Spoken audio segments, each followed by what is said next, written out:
ಹರೇ ರಾಮ.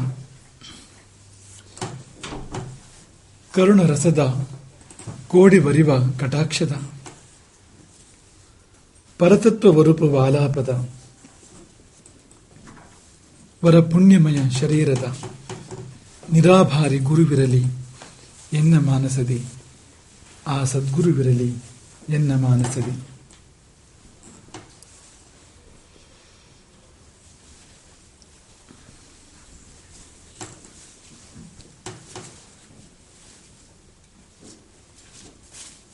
ಕಳೆದ ಬಾರಿ ವಿಶ್ವಾಮಿತ್ರರು ಕ್ರೋಧವನ್ನು ಗೆದ್ದ ಕಥೆಯನ್ನು ಅನುಸಂಧಾನ ಮಾಡಿದ್ದೇವೆ.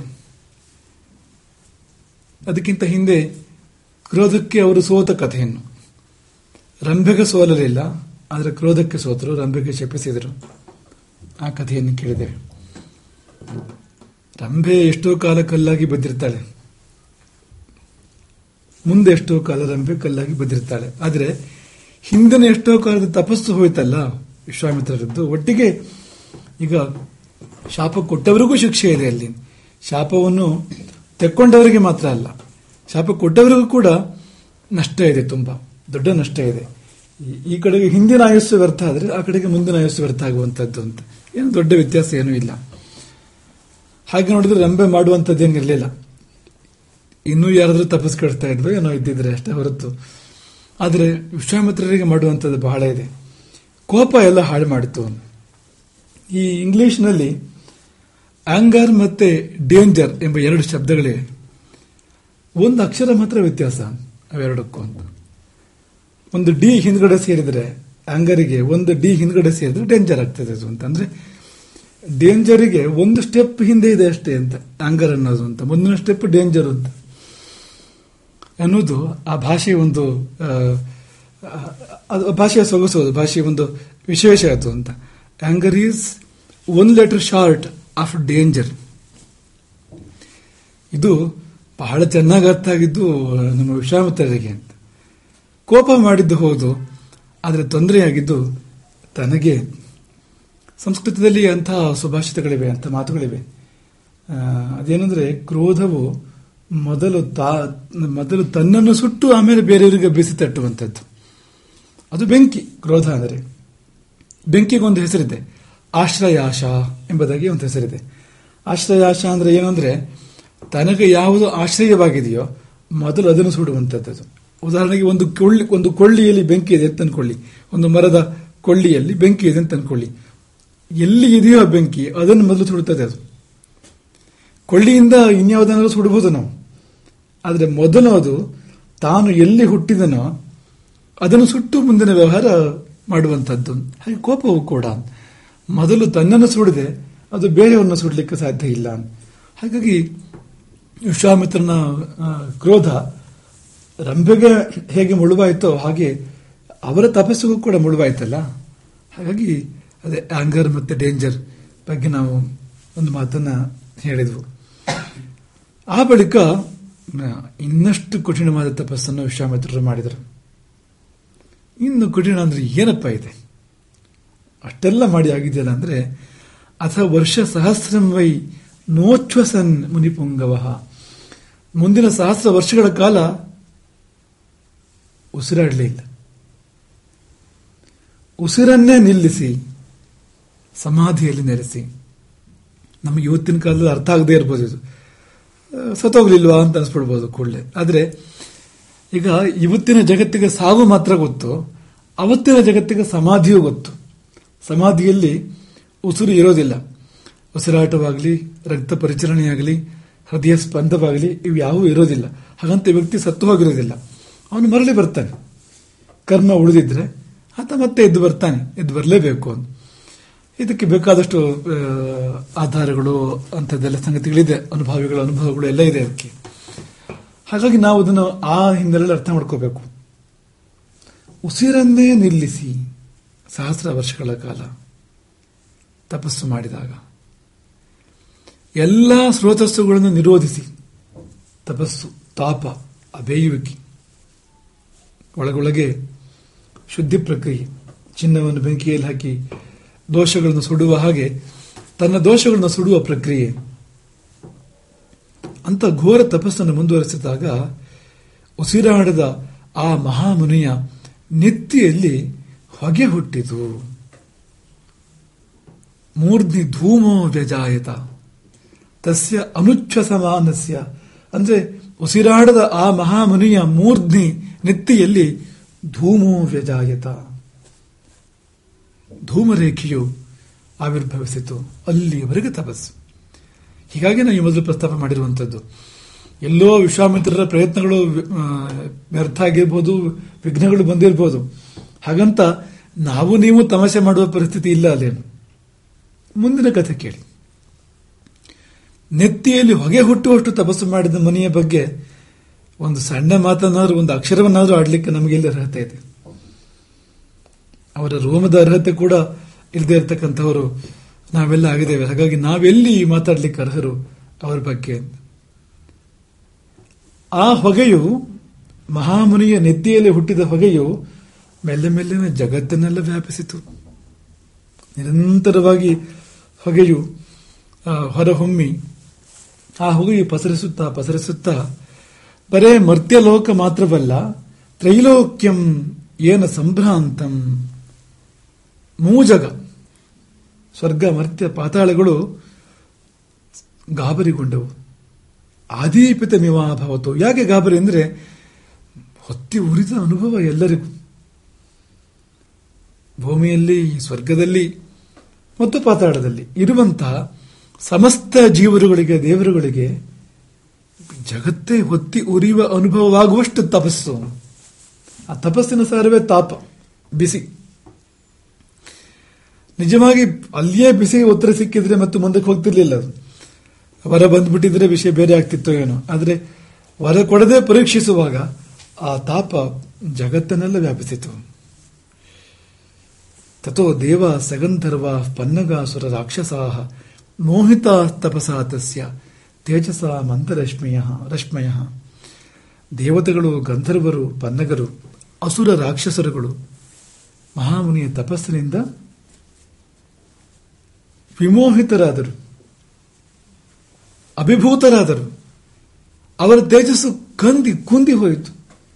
ಮಹಾಮುನಿಯ ಒಬ್ಬನ ತೇಜಸ್ಸನ್ನು ಹೊರತುಪಡಿಸಿದರೆ ಈ ಜಗತ್ತಿನಲ್ಲಿ ಮತ್ತಾರಿಗೂ ತೇಜಸ್ಸು ಎನ್ನುವುದಿಲ್ಲ ಅಂತ. ಮಂದರಶ್ಮಯ, ಎಲ್ಲರೂ ಸಪ್ಪೆಯಾಗಿದ್ದಾರೆ, ಎಲ್ಲರೂ ನಿಸ್ತೇಜಸ್ಕರಾಗಿದ್ದಾರೆ, ಎಲ್ಲರೂ ಕಾಂತಿಹೀನರಾಗಿದ್ದಾರೆ, ಕುಂದಿ ಹೋದವರಾಗಿದ್ದಾರೆ. ಕಶ್ಮಲೋಪಹತ ಸರ್ವೇ, ಜಗತ್ತಿನ ಸಮಸ್ತರನ್ನು ಕಶ್ಮಲವು ಆವರಿಸಿದಾಗ ಒಂದು ಬಗೆಯ ಕತ್ತಲೆ, ಒಂದು ಬಗೆಯ ಛಾಯೆ, ಗ್ರಹಣ ಹಿಡಿದಂಥ ಸ್ಥಿತಿ, ಅದು ಎಲ್ಲರನ್ನೂ ಆವರಿಸಿದಾಗ ಆ ದೈವಿ ಶಕ್ತಿಗಳು, ದೇವತೆಗಳು, ಗಂಧರ್ವರು, ಪನ್ನಗರು ಮೊದಲಾದವರು ಸಾಮೂಹಿಕವಾಗಿ ಬ್ರಹ್ಮದೇವನ ಬಳಿ ಹೋಗಿ ಪ್ರಾರ್ಥನೆ ಮಾಡ್ತಾರೆ. ಸರ್ವೇ ಪಿತಾಮಹ ಮಥಾ ಬ್ರುವನ್, ಏನೆಂದು? ಬಹುಭಿಃ ಕಾರಣೈರ್ದೇವ ವಿಶ್ವಾಮಿತ್ರೋ ಮಹಾಮುನಿ ಲೋಭಿತಃ ಕ್ರೋಧಿತಶ್ಚೈವ ತಪಸಾ ಚಾಭಿವರ್ಧತೆ. ನಾವು ಬಹಳ ಪರೀಕ್ಷೆಯನ್ನು ಮಾಡಿಯಾಗಿದೆ ವಿಶ್ವಾಮಿತ್ರರನ್ನು. ಲೋಭಿತಃ ಕ್ರೋಧಿತಶ್ಚೈವ, ಲೋಭಕ್ಕೂ ಒಳಪಡಿಸಿದೆವು, ಕ್ರೋಧಕ್ಕೂ ಒಳಪಡಿಸಿದೆವು. ಮೇನಕೆಯ ಪ್ರಯೋಗ ಲೋಭ, ಅದು ರಂಭೆಯ ಪ್ರಯೋಗ ಕ್ರೋಧ, ಅದು ಅಥವಾ ಇಂದ್ರನ ಪ್ರಯೋಗ, ಅದು ಕೂಡ ಕ್ರೋಧದ ಪ್ರಯೋಗವೇ ಆಗಿದೆ ಅದು. ಹಾಗಾಗಿ ಇವೆಲ್ಲ ನಾವು ಮಾಡಿದ್ದು ಹೌದು, ಬಗೆಬಗೆಯ ಆಮಿಷಗಳನ್ನೊಡ್ಡಿ ಅಥವಾ ಸಿಟ್ಟು ಬರುವಂತೆ ಅಂತ ಪ್ರಚೋದನೆಯನ್ನುಂಟು ಮಾಡಿ ಎಲ್ಲ ಮಾಡಿದ್ದು ಹೌದು. ಆದರೆ ಆಗ್ತಾ ಇರೋದೇನು ಅಂದ್ರೆ, ನಮ್ಮ ಉದ್ದೇಶ ತಪಸ್ಸು ಹಾನಿಯಾಗಲಿ ಮುನಿಯದ್ದು ಅಂತ. ಆಗ್ತಾ ಇರೋದು ತಪಸಾಚ ಅಭಿವರ್ಧತೆ, ತಪಸ್ಸು ಬೆಳೀತಾ ಇದೆ, ಅದರಿಂದಾಗಿ ಮುನಿಯ ಆತ್ಮವೂ ಕೂಡ ಬೆಳೀತಾ ಇದೆ. ತಪಸಾಚ ಅಭಿವರ್ಧತೆ. ನಹ್ಯಸ್ಯ ವೃಜನಂ ಕಿಂಚಿತ್ ದೃಶ್ಯತೆ ಸೂಕ್ಷ್ಮಪ್ಯಥ. ಆ ಮುನಿಯಲ್ಲಿ ಏನೂ ಪಾಪ ಉಳಿದಿಲ್ಲ, ಯಾವ ದೋಷವೂ ಕೂಡ ಉಳಿದಿಲ್ಲ. ಸೂಕ್ಷ್ಮಪ್ಯಥ, ತುಂಬಾ ಸಣ್ಣ ಬಿಂದು ರೂಪದ ದೋಷವೂ ಕೂಡ ಉಳಿದಿಲ್ಲ. ಎಲ್ಲವನ್ನು ಆತ ತಪಸ್ಸಿನ ಮೂಲಕವಾಗಿ ಸುಟ್ಟು ಉರುಹಿಯಾಗಿದೆ. ಕಿಂಚಿತ್ತೂ ಕೂಡ ದೋಷವಿಲ್ಲ. ಹಾಗಾಗಿ ಕೊಟ್ಟುಬಿಡಿ. ವಿಶ್ವಾಮಿತ್ರರು ಏನ್ ಕೇಳ್ತಾರೋ ಅದನ್ನು ಕೊಟ್ಟುಬಿಡಿ. ದೀಯತೆ ನದೀಯತೆ ಯದಿತ್ವಸ್ಯ ಮನಸ ಯದಭೀಪ್ಸಿತ. ಒಂದು ವೇಳೆ ಕೊಡದೆ ಹೋದ್ರೆ ಇನ್ನೂ ಪರೀಕ್ಷೆ ಮಾಡೋದಪ್ಪ, ಕೊಡದೇ ಇರೋದು. ಕೊಡದಿದ್ರೆ ಪ್ರಪಂಚವೇ ನಾಶವಾಗಿ ಹೋದಿತ್ತು. ಎಲ್ಲಿಯಾದರೂ ಈಗ ಸಹನ ಕಳೆದುಕೊಂಡು ಕಣ್ತೆರೆದ್ರೆ ಆ ಮುನಿ ಅನ್ಯಾಯ ಹೀಗಾಗ್ತಾ ಇರುವಂತದ್ದು. ಯಾಕೆಂದ್ರೆ ಅದಕ್ಕೆ ಅರ್ಹತೆ ಇದೆ, ಸಿಗ್ಬೇಕಾಗಿದೆ ಅದು. ಈಗ ನಾವು ಕೊಡದೆ ಹೋದ್ರೆ ವಿನಾಶಯತಿ ತ್ರೈಲೋಕ್ಯಂ, 3 ಲೋಕವನ್ನು ಕೂಡ ಅವರು ನಾಶ ಮಾಡಬಹುದು ತನ್ನ ತಪಸ್ಸಿನಿಂದ. ಸಚರಾಚರಂ, ಜಡ ಜಂಗಮ ರೂಪವಾದ ಪ್ರಪಂಚ ಏನಿದೆ ಅವೆಲ್ಲವೂ ಸುಟ್ಟು ಹೋಗಿ ಬಿಡಬಹುದು. ಈಗಾಗಲೇ ಪರಿಣಾಮ ಆಗ್ತಾ ಇದೆ ಪ್ರಪಂಚದ ಮೇಲೆ. ವ್ಯಾಕುಲ ಅಷ್ಟು ದಶಸರ್ವಾಹ, ದಿಕ್ಕುಗಳೆಲ್ಲ ವ್ಯಾಕುಲವಾಗಿವೆ. ಯಾವುದು ಪೂರ್ವ ಯಾವುದು ಪಶ್ಚಿಮ ಅಂತ ಗೊತ್ತಾಗ್ತಾ ಇಲ್ಲ. ನಚ ಕಿಂಚಿತ್ ಪ್ರಕಾಶತೆ, ಎಲ್ಲೂ ಬೆಳಕಿಲ್ಲ. ಮುನಿಯ ಮುಖವೊಂದನ್ನು ಹೊರತುಪಡಿಸಿದರೆ ಮತ್ತೆಲ್ಲಿಯೂ ಬೆಳಕಿಲ್ಲ ಪ್ರಪಂಚದಲ್ಲಿ ಎನ್ನುವಂತ ಸ್ಥಿತಿ. ನಚ ಕಿಂಚಿತ್ ಪ್ರಕಾಶತೆ. ಸಮುದ್ರಗಳು ಕ್ಷೋಭೆಗೊಂಡಿವೆ. ಯಾಕೆಂದ್ರೆ ಪ್ರಕೃತಿಗೆ ವಿಕೃತಿ ಬರ್ತಾ ಇದೆ ಅಂತ, ಆಗಬೇಕಾಗಿದ್ದಾಗ್ತಾ ಇಲ್ವಲ್ಲ. ಹಾಗಾಗಿ ಸಮುದ್ರಗಳು ಕ್ಷೋಭೆಗೊಂಡಿವೆ. ಪರ್ವತಗಳು ಚೂರಾಗ್ತಾ ಇವೆ, ಪರ್ವತಗಳು ಸೀಳಿ ಹೋಗ್ತಾ ಇವೆ ಅಂತ.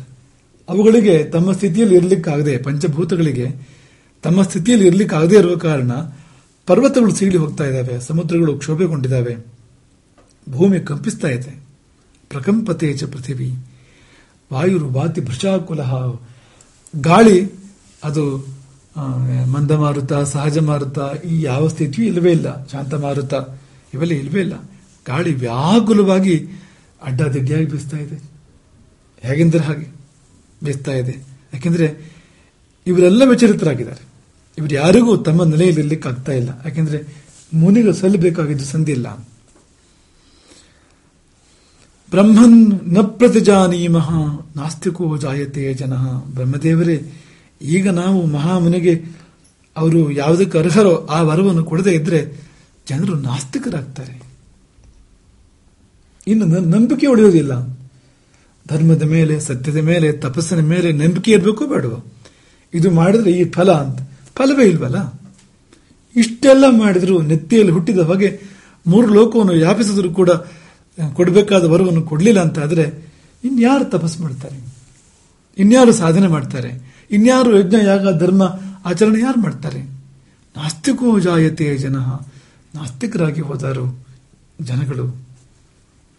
ಸೂರ್ಯನೇ ನಿಷ್ಪ್ರಭನಾಗಿದ್ದಾನೆ. ಭಾಸ್ಕರೋ ನಿಷ್ಪ್ರಭಶ್ಚೈವ ಮಹರ್ಷೇಸ್ತಸ್ಯ ತೇಜಸ. ಆ ಮಹಾಮುನಿಯ ತೇಜಸ್ಸಿನ ಮುಂದೆ ಸೂರ್ಯನೇ ನಿಸ್ತೇಜಸ್ಕನಾಗಿದ್ದಾನೆ, ಕಳಾಹೀನನಾಗಿದ್ದಾನೆ. ಹಾಗಾಗಿ ಕೊಟ್ಟು ಬಿಡಿ. ಬುದ್ಧಿಂ ನ ಕುರುತೆ ಯಾವತ್ತು ನಾಶೇ ದೇವ ಮಹಾಮುನಿ. ನಾಶಕ್ಕೆ ಮಹಾಮುನಿಯು ಮನಸ್ಸು ಮಾಡುವ ಮೊದಲು.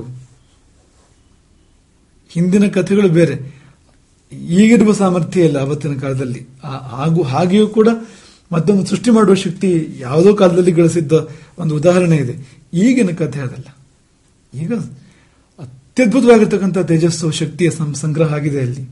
ಹಾಗಾಗಿ ಎಲ್ಲಿಯಾದರೂ ಜಗತ್ತಿನ ನಾಶಕ್ಕೆ ಮುನಿ ಮನಸ್ಸು ಮಾಡಿದರೆ ಮತ್ತೆ ಉಳಿಸಲಿಕ್ಕೆ ಯಾರೆಲ್ಲೂ ಸಾಧ್ಯ ಇಲ್ಲ.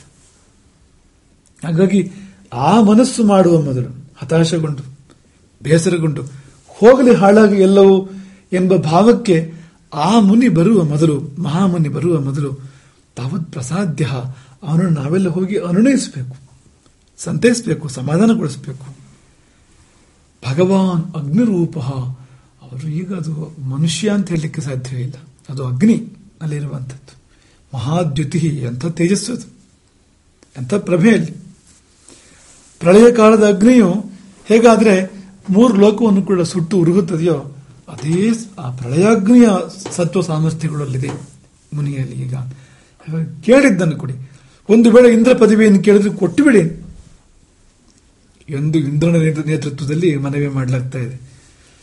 ಇಷ್ಟೆಲ್ಲ ತಪೋಭಂಗದ ಪ್ರಯತ್ನಗಳಾದ ಬಳಿಕ ಈಗಿನ ಪರಿಸ್ಥಿತಿ ಏನು ಅಂದ್ರೆ, ಇಂದ್ರನದೇ ನೇತೃತ್ವದಲ್ಲಿ ಎಲ್ಲಾ ದೇವತೆಗಳು, ದೇವವರ್ಗಗಳು ಎಲ್ಲವೂ ಕೂಡ ಸೇರಿ ಯಾರ್ಯಾರಿಗೆ ಬ್ರಹ್ಮದೇವರ ಮುಂದೆ ನಿಲ್ಲುವ ಯೋಗ್ಯತೆ ಇದೆ ಅವರೆಲ್ಲ ಸೇರ್ಕೊಂಡು ಒಂದು ವೇಳೆ ಇಂದ್ರ ಪದವಿಯನ್ನು ಕೇಳಿದ್ರು ಕೊಟ್ಟು ಬಿಡಿ.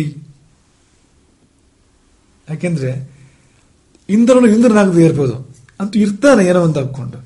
ಈಗ ಅವನು ಇರ್ಲಿಕ್ಕೆ ಸಾಧ್ಯ ಇಲ್ಲ. ಇದು ಮುಂದುವರೆದ್ರೆ ಅಸ್ತಿತ್ವಕ್ಕೆ ಧಕ್ಕೆ ಬರಬಹುದು. ಹಾಗಾಗಿ ಇನ್ನು ಹಗ್ಗವನ್ನು ಎಳೆಯಬಾರದು, ತುಂಡಾಗ್ತದೆ ಹಗ್ಗ ಇನ್ನು ಎಳೆದ್ರೆ. ಹಾಗಾಗಿ ಕೊಟ್ಟು ಬಿಡಿ ಎಂಬುದಾಗಿ ಸಾಮೂಹಿಕವಾಗಿ ಬ್ರಹ್ಮನಲ್ಲಿ ಪ್ರಾರ್ಥನೆ ಮಾಡಿದಾಗ ಬ್ರಹ್ಮನು ಎಲ್ಲ ದೇವತೆಗಳನ್ನು ಒಡಗೂಡಿ ಹೋಗಿ ವಿಶ್ವಾಮಿತ್ರರ ಮುಂದೆ ಪ್ರಕಟ ಆದಂತೆ. ಮಧುರವಾಗಿ ಬ್ರಹ್ಮ ಎಲ್ಲ ದೇವತೆಗಳು ಒಡಗೂಡಿ ಹೇಳ್ತಾ ಇದ್ದಾನೆ ವಿಶ್ವಾಮಿತ್ರರಿಗೆ, ಬ್ರಹ್ಮರ್ಷಿಯೇ, ಎಲೆಯಿ ಬ್ರಹ್ಮರ್ಷಿಯೇ ಅಂತ. ನೀನು ಬ್ರಹ್ಮರ್ಷಿ ಆದೆ ಅಂತ ಕೊಡ್ತಾ ಇದ್ದಾನೆ. ನಿನಗೆ ಬ್ರಹ್ಮರ್ಷಿತ್ವವನ್ನು ಇಲ್ಲ, ಹಿಂದೆಲ್ಲ ಇತ್ತದು. ನಿನಗೆ ಋಷಿತ್ವವನ್ನು ಕೊಟ್ಟೆ, ಮಹರ್ಷಿತ್ವವನ್ನು ಕೊಟ್ಟೆ, ಈಗ ಅದಿಲ್ಲ. ಎಲೆಯಿ ಬ್ರಹ್ಮರ್ಷಿ ಹಾಗೆ ಹೋಗಿದೆ. ಹೇಳೋದು ಬಾಕಿ ಉಳಿದಿದೆ ಹೊರತು ಬ್ರಹ್ಮರ್ಷಿತ್ವ ಸಿದ್ಧಿಸಿ ಹೋಗಿದೆ ಅಲ್ಲಿ. ಸ್ವಾಗತಂ ತೇಸ್ತು, ನಿನಗೆ ಸ್ವಾಗತ ಈ ಹೊಸ ಜನ್ಮಕ್ಕೆ, ಬ್ರಾಹ್ಮಣ್ಯದ ಬ್ರಹ್ಮರ್ಷಿತ್ವದ ನವಜನ್ಮಕ್ಕೆ ಸ್ವಾಗತ. ಈ ಜಗತ್ತಿಗೆ ಸ್ವಾಗತ ಅಂತ, ಯಾಕೆಂದ್ರೆ ಮರಳಿ ಬರಬೇಕು ಪ್ರಪಂಚಕ್ಕೆ. ಪ್ರಪಂಚದಿಂದ ವಿಮುಖನಾಗಿ ಯಾವುದೋ ಕಾಲವಾಗಿದೆ ಆ ಮಹಾಮನಿ, ಪ್ರಪಂಚಕ್ಕೆ ಮರಳಿ ಬರಬೇಕು, ದೊಡ್ಡ ಕಾರ್ಯಗಳಲ್ಲಿ ಆಗಬೇಕಾಗಿದೆ. ಹಾಗಾಗಿ ಸ್ವಾಗತಂ ತೇಸ್ತು ತಪಸಾಸ್ಮ ಸುತೋಷಿತ. ಇನ್ನು ನಮಗೆ ಹೆಚ್ಚಿನ ಒಲುಮೆ ಅಂತ ಇನ್ನು ಬರ್ಲಿಕ್ಕೆ ಸಾಧ್ಯ ಇಲ್ಲ. ನೀನು ತಪಸ್ಸಿಗೆ ನಾವು ಮೆಚ್ಚಿದೇವಲ್ಲ, ಸಂತೋಷ ಪಟ್ಟಿದ್ದೇವಲ್ಲ, ಇದಕ್ಕಿಂತ ಹೆಚ್ಚು ಸಂತೋಷ ಪಡಲಿಕ್ಕೆ ಇಲ್ಲ. ಯಾಕೆಂದ್ರೆ ಇದಕ್ಕಿಂತ ದೊಡ್ಡ ತಪಸ್ಸು ಇರಲಿಕ್ಕೆ ಸಾಧ್ಯ ಇಲ್ಲ. ಉಗ್ರ ತಪಸ್ಸಿನಿಂದ ಬ್ರಾಹ್ಮಣ್ಯವನ್ನು ನೀನು ಪಡೆದೆ, ನಿನಗೆ ದೀರ್ಘಾಯಸ್ಸನ್ನು ಕೊಡ್ತೇನೆ. ನಿನಗೆ ಸ್ವಸ್ತಿ ಪ್ರಾಪ್ನುಹಿ ಭದ್ರಂತೆ, ಎಲ್ಲ ಬಗೆಯ ಶುಭವು ಶ್ರೇಯಸ್ಸು ನಿನಗಾಗಲಿ. ನೀನಿನ್ನು ಎದ್ದು ತಪಸ್ಸಿನಿಂದ ಎದ್ದು ನಿನಗೆ ಹೇಗೆ ಸುಖವೋ ಹೇಗೆ ಹಿತವೋ ಹಾಗೆ ಜಗತ್ತಿನಲ್ಲಿ ಸಂಚರಿಸಬಹುದು ಎಂದಾಗ ತಪಸ್ಸಿನಿಂದ ಎಚ್ಚೆತ್ತ ವಿಶ್ವಾಮಿತ್ರರು ಮುದದಿಂದ ನೋಡಿದರಂತೆ. ನೋಡಿದ್ದೇನು ಅಂದ್ರೆ,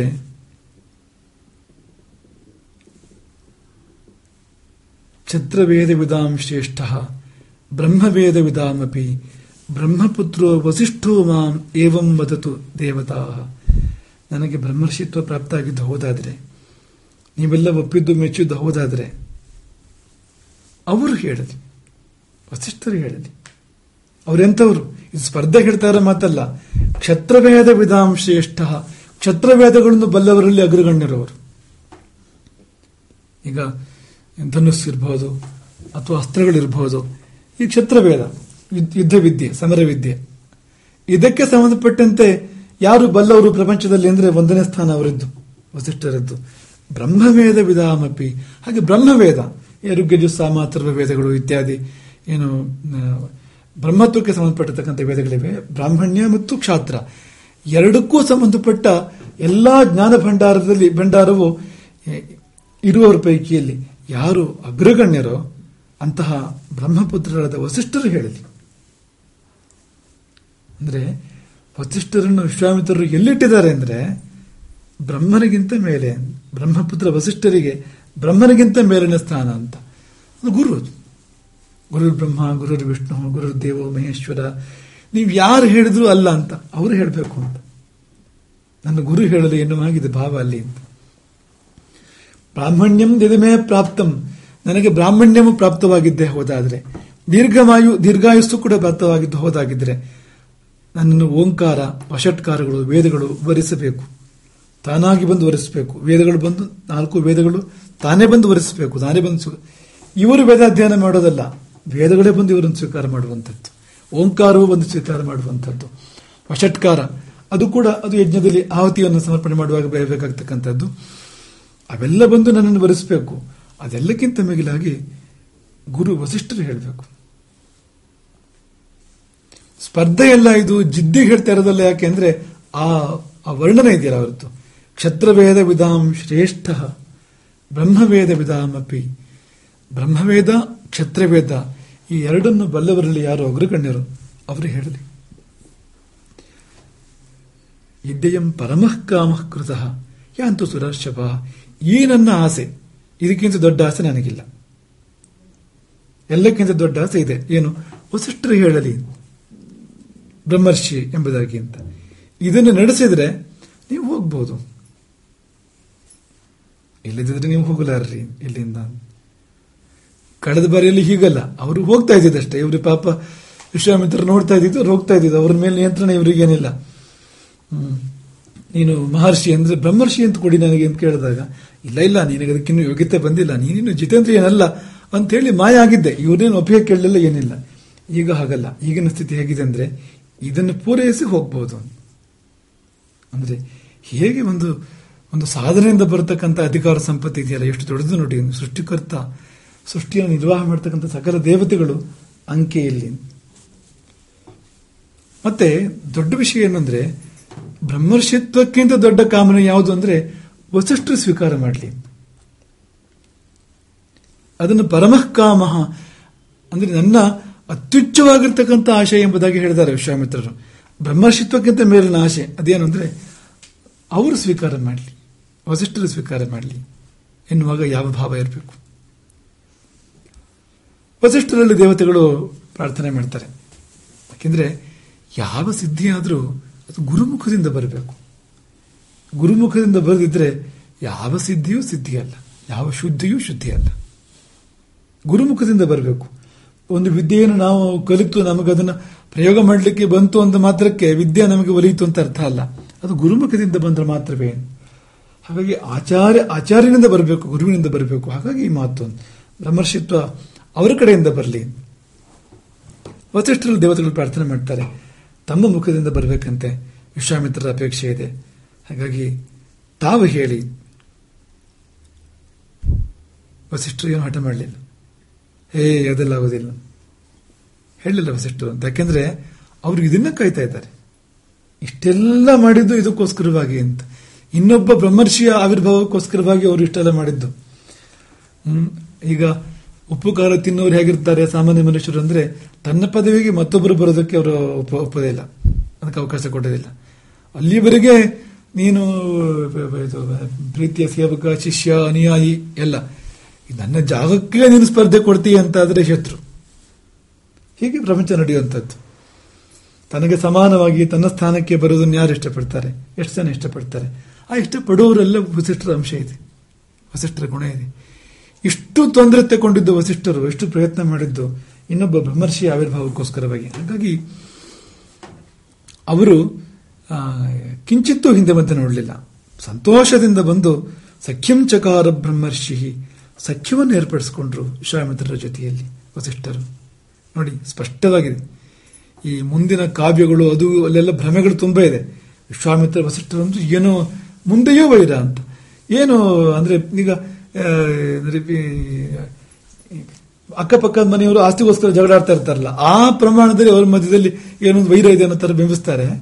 ಆದ್ರೆ ವಾಸ್ತವ ಅದಲ್ಲ. ಈ ಸನ್ನಿವೇಶದಲ್ಲಿ ರಾಮಾಯಣ ಹೇಳ್ತಾ ಇರತಕ್ಕಂಥದ್ದು ಸಖ್ಯಂ ಚಕಾರ ಬ್ರಹ್ಮರ್ಷಿ, ಸಖ್ಯವನ್ನು ಏರ್ಪಡಿಸಿಕೊಂಡರು ವಸಿಷ್ಠರು ವಿಶ್ವಾಮಿತ್ರರ ಜೊತೆಯಲ್ಲಿ. ಮಸ್ತು, ಹಾಗೆ ಆಗಲಿ ಎಂಬುದಾಗಿ ಹೇಳಿದರು. ಮಾತ್ರವಲ್ಲ, ವಿಶ್ವಾಮಿತ್ರರ ಸಮ್ಮುಖದಲ್ಲಿ ಬಂದು ನಿಂತು ಬ್ರಹ್ಮರ್ಷಿಸ್ತ್ವಂ, ನೀನು ಬ್ರಹ್ಮರ್ಷಿ, ನ ಸಂದೇಹ, ಇದರಲ್ಲಿ ಯಾವ ಸಂದೇಹವೂ ಇಲ್ಲ ಎಂಬುದಾಗಿ ಹೇಳ್ತಾರೆ. ಸರ್ವಂ ಸಂಪತ್ಸತೆ ತವ, ನಿನಗೆ ಸಿದ್ಧಿಸದೇ ಇರುವುದು ಯಾವುದೂ ಇಲ್ಲ, ಕೈ ಗಟಕದೇ ಇರುವಂಥದ್ದು ಯಾವುದೂ ಇಲ್ಲ. ಇಡೀ ಚರಾಚರ ಪ್ರಪಂಚ ಕರತಲ ಮೂಲಕ ಅಂಗೈ ನೆಲ್ಲಿಕಾಯಿ ಹಾಗೆ ಎಲ್ಲವೂ ಕೈಯಲ್ಲಿ. ಇನ್ನು ಇಂಥದ್ದು ವಿಶ್ವಾಮಿತ್ರರ ಕೈಲಿಲ್ಲ ಅಂತಿಲ್ಲ ಅಂತ, ಎಲ್ಲವೂ ನಮಗೆ ಸಿದ್ಧಿಸುತ್ತದೆ ಎಂಬುದಾಗಿ ಹೇಳಿದಾಗ ಅಲ್ಲಿ ಯಾವ ಸ್ಪರ್ಧೆಯ ಭಾವವೂ ಕೂಡ ಇಲ್ಲ, ಅಲ್ಲಿ ಯಾವ ವೈರವೂ ಇಲ್ಲ, ಯಾವ ಕಷಾಯವೂ ಇಲ್ಲ. ಅಲ್ಲಿ ಇರುವಂಥದ್ದು ಅಭಿಮಾನ, ಸಂತೋಷ, ಮೆಚ್ಚುಗೆ, ಪ್ರಶಂಸೆ, ಅದು ಮಾತ್ರ ಇರತಕ್ಕಂಥದ್ದು, ಒಂದು ತೃಪ್ತಿ. ಒಂದು ಇದಾಗಿ ಈ ಪ್ರಕರಣ ಮುಕ್ತಾಯವಾಗೋದು ಹೇಗೆ ಅಂದ್ರೆ, ವಿಶ್ವಾಮಿತ್ರೋಪಿ ಧರ್ಮಾತ್ಮ ಲಬ್ಧ ಬ್ರಾಹ್ಮಣ್ಯಂ ಉತ್ತಮಂ, ಉತ್ತಮವಾಗಿರ್ತಕ್ಕಂಥ ಬ್ರಹ್ಮರ್ಷಿತ್ವವನ್ನು ಪಡೆದಂಥ ಧರ್ಮಾತ್ಮರಾದ ವಿಶ್ವಾಮಿತ್ರರು ಮೊಟ್ಟ ಮೊದಲು ಮಾಡಿದ ಕೆಲಸ ಯಾವುದು? ಬ್ರಹ್ಮರ್ಷಿಯಾದ ಬಳಿಕ ಅವರ ಪ್ರಥಮ ಕಾರ್ಯ ಯಾವುದು? ಪೂಜಯಾಮಾಸ ಬ್ರಹ್ಮರ್ಷಿಂ ವಸಿಷ್ಠಂ ಜಪತಾಂಬರಂ. ಬ್ರಹ್ಮರ್ಷಿ ವಸಿಷ್ಠರನ್ನು ಪೂಜಿಸಿದರು ವಿಶ್ವಾಮಿತ್ರರು. ಇದು ಯಾಕೆ ಕಾಣಲಿಲ್ವೋ ಮುಂದೆ ಬಂದಿರತಕ್ಕಂಥ ಪಂಡಿತರುಗಳಿಗೆ, ಕವಿಗಳಿಗೆ ಈ ವಾಕ್ಯ ಯಾಕೆ ಕಾಣಲಿಲ್ವೋ? ಅವರು ಏನಿದೆಯೋ ಅವರ ಮನಸ್ಸಿನಲ್ಲಿ, ಯಾವ ಒಂದು ಅಂಧಕಾರಬಹುದು ಅಂತ ಸ್ಪಷ್ಟವಾಗಿದೆ ನೋಡಿ.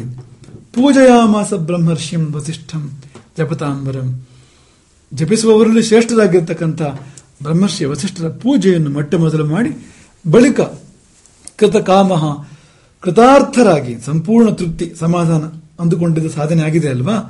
ಹಾಗೆ ಜಗತ್ತನ್ನೆಲ್ಲ ಆ ಬ್ರಹ್ಮರ್ಷಿಯ ನೆಲೆಯಲ್ಲಿ ಸಂಚಾರ ಮಾಡ್ತಾರೆ ವಿಶ್ವಾಮಿತ್ರರು. ಕೃತಕಾಮ ಮಹೀಂ ಸರ್ವಾಂ ಚಚಾರ ತಪಸ್ಸ್ಥಿತ, ತಪಸ್ಸನ್ನು ಬಿಡಲಿಲ್ಲ. ತಪಸ್ಸನ್ನು ಮಾಡ್ತಾ ಮಾಡ್ತಾ ಪ್ರಪಂಚವನ್ನೆಲ್ಲ ಪರ್ಯಟನೆ ಮಾಡ್ತಾರೆ. ಯಾಕೆಂದ್ರೆ ದೀಪ ಒಂದು ಎಲ್ಲೆಡೆ ಸಂಚರಿಸಿದರೆ ಬೆಳಕು ಎಲ್ಲೆಡೆಗೆ. ಈ ದೀಪ ಆ ಕಡೆ ಹೋದಾಗ ಕತ್ಲಾಗ್ತದೆ, ಇದ್ದಲ್ಲಿ ಮಾತ್ರ ಬೆಳಕು. ಆದರೆ ಆ ದೀಪ ಹಾಗಲ್ಲ, ಒಂದು ಸಾರಿ ಬಂದು ಹೋದರೆ ಬೆಳಕೆ ಆಮೇಲೆ ಅಲ್ಲಿ ಜಗತ್ತಿಗೆಲ್ಲ ಬೆಳಕನ್ನು ಚೆಲ್ತಾ ಎಲ್ಲೆಡೆಗೆ ವಿಶ್ವಾಮಿತ್ರರು ಸಂಚಾರ ಮಾಡ್ತಾರೆ. ವಿಶ್ವಾಮಿತ್ರರಿಗೆ ವಸಿಷ್ಠರಲ್ಲಿ ಗುರುಭಾವ ಇತ್ತು ಎನ್ನುವುದನ್ನು ಈ 3 ಸಂಗತಿಗಳು ಸೂಚನೆ ಮಾಡ್ತವೆ. ಈ ಪ್ರಕರಣದಲ್ಲಿ ಬರ್ತಕ್ಕಂಥ 3 ಸಂಗತಿಗಳು. ಒಂದು, ವಸಿಷ್ಠರ ಮುಖದಿಂದ ಬರಲಿ ಬ್ರಹ್ಮರ್ಷಿ ಎಂಬುದಾಗಿ, ಗುರುಮುಖದಿಂದ ಬರಲಿ. ಇನ್ನೊಂದು, ಆ ಸಖ್ಯ, ವಸಿಷ್ಠರ ಜೊತೆಗೆ ಪ್ರೀತಿ, ಸ್ನೇಹ, ವಿಶ್ವಾಸ. ಕೊನೆಯದು, ಬ್ರಹ್ಮರ್ಷಿತ್ವ ಸಿದ್ಧಿ ಆಗ್ತಾ ಇದ್ದಂತೆ ಮೊಟ್ಟ ಮೊದಲು ಅವರ ಪೂಜೆ ನಿಮ್ಮಿಂದ ಬಂದಿದ್ದಿದು ಎಂಬ ಭಾವ ಅದಿರ್ತಕ್ಕಂಥದ್ದು. ಇಲ್ದಿದ್ರೆ ನಾನು ಎಲ್ಲೋ, ನಿಮ್ಮಿಂದಾಗಿ ನಾನು ಬ್ರಹ್ಮರ್ಷಿಯಾದೆ ಎಂಬ ಭಾವ ಇದೆಯಲ್ಲ, ಈ ಸಿದ್ಧಿಯು ಪ್ರಾಪ್ತವಾದುದು ನಿಮ್ಮಿಂದ. ಆ ಕೃತಜ್ಞತೆಯೇ, ಆ ಭಾವವೇ ಪೂಜೆಗೆ ಕಾರಣ. ಅದು ಗುರುಪೂಜೆ ಹೊರತು ಬೇರೆ ಏನೂ ಅಲ್ಲ ಅಂತ. ಇಲ್ಲಿ ಜನ್ಮಪ್ರಧ್ವಂಸ ಜನ್ಮಪದ ಗರಿಮತೆಯ ಅನ್ನೋ ಶಬ್ದ ಅನ್ನೋ ಇದನ್ನು ಸಮನ್ವಯ ಮಾಡಿದರೆ, ಅಂದ್ರೆ ಇರುವ ಜನ್ಮವನ್ನು ಧ್ವಂಸಗೊಳಿಸಿ ಹೊಸ ಜನ್ಮವನ್ನು ಕೊಡೋದು ಅಂದ್ರೆ ನಮಗಿಲ್ಲಿ ಈ ಪ್ರಕರಣದಲ್ಲಿ ಬಹಳ ಚೆನ್ನಾಗಿ ಕಾಣ್ತದೆ ನಮಗದು. ಆ ಮೊದಲನೇ ಜನ್ಮ ಹೇಗಿತ್ತು? ಮದವೇ. ಹಿಂದಿನ ರಾಜ ವಿಶ್ವಾಮಿತ್ರ, ಮದವೇ ಮುಖ್ಯ ಅಲ್ಲಿ. ಅದಕ್ಕೆ ಪೆಟ್ಟುಕೊಡ್ತಾರೆ ವಸಿಷ್ಠರು. ಆವರೆಗೆ ವಿಶ್ವಾಮಿತ್ರರ, ರಾಜ ವಿಶ್ವಾಮಿತ್ರನ ಭಾವನೆ ಏನು? ಸುಖ ಸಾಧನಗಳು ಏನುಂಟೋ ಎಲ್ಲ ನನ್ನಲ್ಲಿ ಉಂಟು. ತಿನ್ನುವುದಕ್ಕೆ, ಕುಡಿಯುವುದಕ್ಕೆ, ತೊಡುವುದಕ್ಕೆ, ಉಡುವುದಕ್ಕೆ ಅಥವಾ ಸಂಚರಿಸುವುದಕ್ಕೆ ಈ ಧನ ಕನಕ ವಸ್ತು ವಾಹನ ಈ ಸೌಲಭ್ಯಗಳಿದೆಯಲ್ಲ, ನನ್ನಲ್ಲಿ ಇರುವ ಹಾಗೆ ಜಗತ್ತಲ್ಲಿ ಯಾರಲ್ಲಿದೆ ಅಂತ. ಆದರೆ ಒಂದು ಆತಿಥ್ಯ ಮಾಡಿದ್ರಲ್ಲ ವಸಿಷ್ಠರು, ಅದು ಮೊಟ್ಟ ಮೊದಲು ಪೆಟ್ಟು ರಾಜ ವಿಶ್ವಾಮಿತ್ರನ ಮದಕ್ಕೆ, ಈಗೋ ಅದಕ್ಕೆ ಕೊಟ್ಟ ಮೊದಲ ಪೆಟ್ಟು ಅದು ಅಂತ. ನಿನ್ನದು ಏನು ಅರಮನೆಯ ಮೃಷ್ಟಾನು ಆತಿಥ್ಯವು ಏನು ಇದರ ಮುಂದೆ? ಇಡೀ ಸೈನ್ಯಕ್ಕೆ ಕ್ಷಣ ಮಾತ್ರದಲ್ಲಿ ಅಂಥ ಒಂದು ಆತಿಥ್ಯವನ್ನು ಮಾಡಿದ್ರಲ್ಲ, ಅಲ್ಲೇ ಮೊದಲು ಪೆಟ್ಟು ಬಿತ್ತು. ಎರಡನೇ ಪೆಟ್ಟು ಧನಮದಕ್ಕೆ ಬಿದ್ದಿರ್ತಕ್ಕಂಥದ್ದು. ಎಷ್ಟು ನಿಮ್ಮ ಗೋವಿಗೆ ಕೊಟ್ಟು ತಗೊಳ್ತೇನಂತ ಬಂದ ಪ್ರಾರಂಭ ಮಾಡಿದ್ನಲ್ಲ ರಾಜ, ಆಗ 1,00,000 ಗೋವುಗಳನ್ನು ಕೊಡ್ತೇನೆ, ಇಂತಿಷ್ಟು ಆನೆ, ಅದು ಕುದುರೆ, ಮತ್ತೊಂದು. ಯಾವುದಕ್ಕೂ ವಸಿಷ್ಠರು ಜಗದೇ ಇದ್ದಾಗ ಹಣದಿಂದ ಎಲ್ಲ ಅಂತನೋ ಒಂದು ಭಾವ ಇತ್ತಲ್ಲ. ಧನಮದ ಅನ್ನಂತ ಶ್ರೀಮಂತರು ಯಾರು? ಹಣದಿಂದ ಏನ್ ಬೇಕಾದ್ರೂ ಕೊಡ್ತೇನೆ, ಬಿತ್ತು ಬೆಟ್ಟು ಅದಕ್ಕೆ, ಆ ಧನಮದಕ್ಕೆ. ಅಂದ್ರೆ ಈ ಜನ್ಮ ಪ್ರಧ್ವಂಸಿ ಅನ್ಬೇಕಾದ್ರೆ ಆ ಜನ್ಮ ಇದೆಯಲ್ಲ, ಮದ ಮುಖ್ಯವಾಗಿರ್ತಕ್ಕಂಥ ಜನ್ಮ, ಆ ಜನ್ಮವನ್ನು ಹೇಗೆ ಧ್ವಂಸ ಮಾಡ್ತಾರೆ ಗುರು ವಸಿಷ್ಠರು ಅನ್ನೋದಕ್ಕೆ ನಾವು ಉದಾಹರಣೆ ಕೊಡ್ತಾ ಹೋಗ್ತಾ ಇರುವಂತದ್ದು. ಮುಂದೆ ನಡೆದಿದ್ದು ಯುದ್ಧ. ಸೃಷ್ಟಿ ಮಾಡಿರ್ತಕ್ಕಂಥ ಸೈನ್ಯಕ್ಕೂ ವಿಶ್ವಾಮಿತ್ರನ ಸೈನ್ಯಕ್ಕೂ ಮತ್ತು ವಿಶ್ವಾಮಿತ್ರನಿಗೂ ಸ್ವತಃ ಯುದ್ಧ ಆಗಿರ್ತಕ್ಕಂಥದ್ದು. ಆ ಯುದ್ಧದಲ್ಲಿ ಆಗಿದ್ದೇನು ಅಂದ್ರೆ ಬಲದ ಮದ, ಪರಾಕ್ರಮದ ಮದ. ಧರ್ಮದ ನಾಶ ಮೊದಲೇ ಆಗಿದೆ, ಯಾಕಂದ್ರೆ ಖರೀದಿ ಮಾಡಲಿಕ್ಕೆ ಸಾಧ್ಯ ಆಗಲಿಲ್ಲ ಸುರಭಿಯನ್ನು. ಬಲದ ಮದ, ಸೆಳೆದೊಯ್ತೇನೆ ಸುರಭಿಯನ್ನು, ಆ ನಂದಿನಿಯನ್ನು. ಹಾಗೆ ಯುದ್ಧ ಮಾಡಿ ಗೆಲ್ತೇನೆ. ಆ ಬಲಮದ ಪರಾಕ್ರಮ ಮದಗಳಲ್ಲಿ ನಾಶವಾಗಿ ಹೋದರು ಸೋತಾಗ. ತ್ರಿಶಂಕು ಪ್ರಕರಣದಲ್ಲಿ ತಪೋಮದದ ನಾಶವಾಯಿತು. ಸಶರೀರ ಸ್ವರ್ಗ ಕೊಡಿಸ್ತೇನೆ, ತಪಸ್ಸಿದೆ, ನಂದು ಸ್ವಲ್ಪ ತಪಸ್ಸಿದೆ, ಸ್ವಲ್ಪ ಅಂತ ಬಾಯಿ ಹೇಳಿದ್ರು ಒಳಗಡೆ ಎಷ್ಟು ಬೇಕಾದಷ್ಟು ತಪಸ್ಸಿದೆ ಅಂತ. ಆ ಪ್ರಯತ್ನ ಮಾಡಿ ಮಾಡಿ ಕೊನೆಯ ಒಂದು ತಲೆಕಲೆಗಾಗಿ ಸ್ವರ್ಗದಲ್ಲಿ, ಅಂದ್ರೆ ತ್ರಿಶಂಕು ಸ್ವರ್ಗ ಆಗಿ ಇದು ಅದಾದ ಈ ಕಡೆ ಇವರ ಇದು ಹೋಗಿ ಸಾಧನೆಯೂ ನಷ್ಟವಾಗಿ ತಪೋಮದದ ನಾಶ. ಶುನಶೇಪ ಪ್ರಕರಣ ಬಂದಾಗ ಬಾಂಧವ್ಯದ ಮದ. ನಾನು ಅಪ್ಪ, ನಾನು ಹೇಳಿದ್ರೆ ಕೇಳಬೇಕು ನೀವು ಮಕ್ಕಳು, ನೀವು ಹೋಗಿ ಅವನ ಬದಲಿಗೆ ಬಲಿಯಾಗಿ ಶುನಶೇಪನ ಬದಲಿಗೆ ಅಂದ್ರೆ ತಂದೆಯ ಮಾತನ್ನು ಮಕ್ಕಳು ನಾಯಿ ಮಾಂಸಕ್ಕೆ ಹೋಲಿಸ್ತಾರೆ. ಆ ಕೆಲಸ ಆಗಲಿಲ್ಲ, ಶಾಪ ಕೊಡಬೇಕಾಯ್ತು. ಆ ಬಾಂಧವ್ಯ ಪಿತೃತ್ವದ ಮದ ಇದೆಯಲ್ಲ, ಅದು ನಷ್ಟವಾಯಿತು ಅಂತ. ನನ್ನವರು ನಾನು ಹೇಳಿದ್ರೆ ಕೇಳ್ತಾರೆ, ನನ್ನಂತ ನಡೀತದೆ ಅನ್ನೋ ಭಾವನೆ ನಮ್ಗೆ ಇರ್ತದಲ್ಲ, ಕೆಲವು ಸಾರಿ ಅದು ಕರೆಗೆ ಹೋಗ್ಲಿಕ್ಕೆ, ಭ್ರಮ ನಿರಸನ ಆಗ್ಲಿಕ್ಕೆ ಇಂಥ ಪ್ರಕರಣಗಳು ಕಾರಣ ಆಗ್ತವೆ. ಸುಮ್ಮನೆ ಇದೆಲ್ಲ ಅಂತ ಅನಿಸ್ಬಿಡ್ತದೆ ಆ ಹೊತ್ತಿನಲ್ಲಿ ಅಂತ. ಇನ್ನು ಆ ಬಳಿಕ ನಾನು ಕಾಮವನ್ನು ಗೆದ್ದವನು, ಕ್ರೋಧವನ್ನು ಗೆದ್ದವನು ಎಂಬುದೆಲ್ಲ ಇತ್ತಲ್ಲ, ಮೇಲಕ್ಕೆ ಬಂದಾಗ ಆ ಕಾಮಜಯದ ಮದ ನಾಶ ಆಯಿತು. ಇಲ್ಲ, ನಾನು ಇನ್ನು ಗೆದ್ದಿಲ್ಲ ಎಂಬ ಭಾವ ಬರಲಿಕ್ಕೆ ಕಾರಣ ಆಯಿತು. ತಂದೆ ಬಂದಾಗ ಆ ಕ್ರೋಧವನ್ನು ಗೆದ್ದೆ ಎನ್ನುವ ಮದ ಇತ್ತಲ್ಲ, ಈ ಸಂಯಮದ ಮದ ಕೂಡ ಇರ್ತದೆ ಎಷ್ಟೋ ಜನರಿಗೆ. ನಾನಿಷ್ಟು ತಪಸ್ಸು ಮಾಡಿದ್ದೇನೆ, ನಾನಿಷ್ಟು ಅನುಷ್ಠಾನ, ಮಾಯೆ ಮತ್ತೆ ಇದು ಅಂತ. ಸಾಮಾನ್ಯವಾಗಿ ತಪಸ್ಸು ಅನುಷ್ಠಾನ ಇದೆಲ್ಲ ಮಾಡೋರು, ಅಧ್ಯಯನ ಮಾಡಿದವರಿಗೆಲ್ಲ ಈ ಮಾಯೆ ಬಂದು ಕಾಡ್ತದೆ. ನಾನಿಷ್ಟು ಬಲ್ಲವನು, ಇಂಥ ದೊಡ್ಡ ವಿದ್ವಾಂಸ, ಇಂಥ ದೊಡ್ಡ ಅನುಷ್ಠಾನಿಕ. ಈ ಕೆಲವು ಅನುಷ್ಠಾನಿಕರು ಅವರಿಗೋಸ್ಕರ ಅನುಷ್ಠಾನ ಮಾಡ್ತಾ ಇರೋದೇ ಇಲ್ಲ ಅಂತ, ಅದೆಲ್ಲ ನೋಡ್ಲಿ ನಾನು ಅನುಷ್ಠಾನ ಮಾಡೋದನ್ನ ಅಂತ ದೊಡ್ಡದಾಗಿ ಲಾಂಛನಗಳನ್ನು ಧಾರಣೆ ಮಾಡಿ ಭಸ್ಮವ, ತ್ರಿಪುಂಡ್ರವ, ಕುಂಕುಮ, ರುದ್ರಾಕ್ಷಿಯೋ ಎಲ್ಲ ಅಂದ್ರೆ ಅದು ತೋರಿಸುವಂತಹ ಪ್ರಯತ್ನ ಅದನ್ನು ಅಂತ ನಾವು ಕಾಣ್ತೇವೆ. ಅದೆಲ್ಲ ಏನು ಈಗೋ ಅದು ಮದ ಅದು. ಹಾಗಾಗಿ ಈ ಸಂಯಮದ ಮದವು ಕೂಡ ನಮ್ಗೆ ತೊಂದರೆ ಅಂತ. ಗೆದ್ದೆ ಅಂತ ಅಭಿಮಾನ ಬಂದ್ಬಿಟ್ರೆ ಗೆದ್ದಿದ್ದು ಹೋಗ್ಬಿಡ್ತು ಅಂತ, ಸೋಲಾಗ್ಬಿಡ್ತು ಅಲ್ಲಿ ಅಂತ, ಅವೆಲ್ಲ ನಾಶವಾಯ್ತು. ಮಾಕುರು ಧನಜನ ಯೌವನ ಗರುವಂ ಶಂಕರರು ಹೇಳಿತು.